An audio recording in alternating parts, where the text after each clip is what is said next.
test máy các khách hàng trước khi giao của anh khách ở dưới miền Tây. Phải được đùa 4 ly. Mấy hôm qua 2 năm 11 3 bon. Qua 2 lít rưỡi vừa 3 ly 2 và 4 ly. Test máy 4 ly, test qua 4 ly trời. Anh phát này.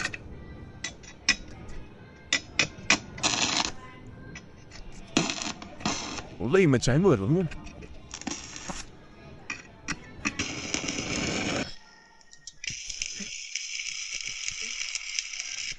Ra 4 ly à.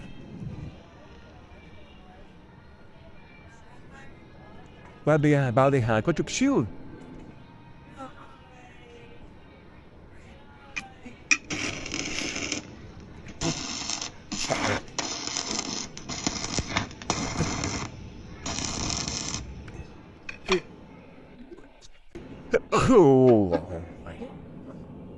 You know, right over there.